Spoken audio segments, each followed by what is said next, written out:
গত কয়েক বছর ধরে সিরিয়ার কয়েকটা মিডিয়াতে একটি খবর প্রচারিত হয়। সেখানে বলা হয় দরিয়ায় ফোরাতের কিনারায় সোনা পাওয়া যাচ্ছে। ফোরাত নদীর কিনারায় স্বর্ণ পাওয়া স্বাভাবিক কোনো ঘটনা নয়। কেন সেটা?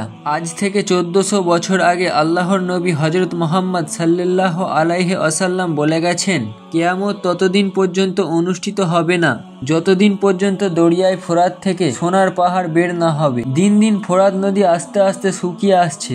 আল্লাহর নবীর বাণী অনুযায়ী এই নদী পুরোটাই শুকিয়ে যাবে আর এখান থেকে সোনার পাহাড় বের হবে এবং ওই সোনার পাহাড়ের মালিক হবার জন্য মানুষ লড়াই করতে শুরু করবে, একে অপরের সাথে যুদ্ধ শুরু করবে এবং এই লড়াইয়ে 100 জন মানুষের মধ্যে একজন মানুষ বেঁচে থাকবে, 99 জন মানুষ মারা যাবে। মানুষ যখন এই পাহাড়কে কেন্দ্র করে একে অপরের সাথে যুদ্ধে লিপ্ত হবে তখন তারা মনে করবে যে এই যুদ্ধে আমি একাই বেঁচে আছি, আমি এই স্বর্ণের পাহাড়ের মালিক। ফোরাত নদীর কিনারায় যেসব সোনার টুকরোগুলো পাওয়া যাচ্ছে, বিশেষজ্ঞদের মতে এগুলো স্বর্ণ নয়, তবে স্বর্ণের মতোই এক ধরনের ধাতু। তবে এই ধাতু এমন জায়গায় পাওয়া যায় যেখানে সোনা থাকে।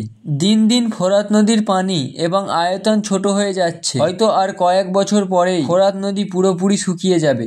আপনি গুগলে সার্চ করলে দেখতে পারবেন ফোরাত নদীর বর্তমান অবস্থা। ফোরাত নদীর পানি শুকিয়ে আসছে আর এর আয়তন ছোট হয়ে আসছে।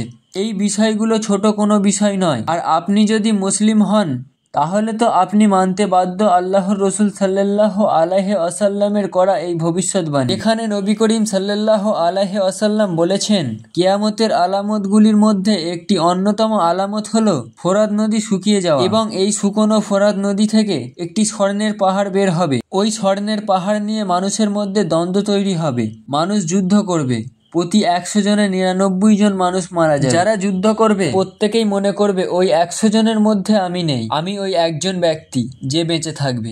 এই ঘটনা আমাদের স্পষ্ট বার্তা দেয় কিয়ামতের আলামতগুলি সম্পর্কে এবং আমাদেরকে আল্লাহ রব্বুল আলামিন সতর্ক করছে আমাদের প্রস্তুতির জন্য। রবের পথে ফিরে আসা উচিত। আল্লাহ রব্বুল আলামিন এই বিষয়গুলোকে আমাদেরকে বোঝার তৌফিক দিন। আমিন। ভিডিওটি ভালো লাগলে সুন্দর একটি কমেন্ট করবেন ইনশাআল্লাহ।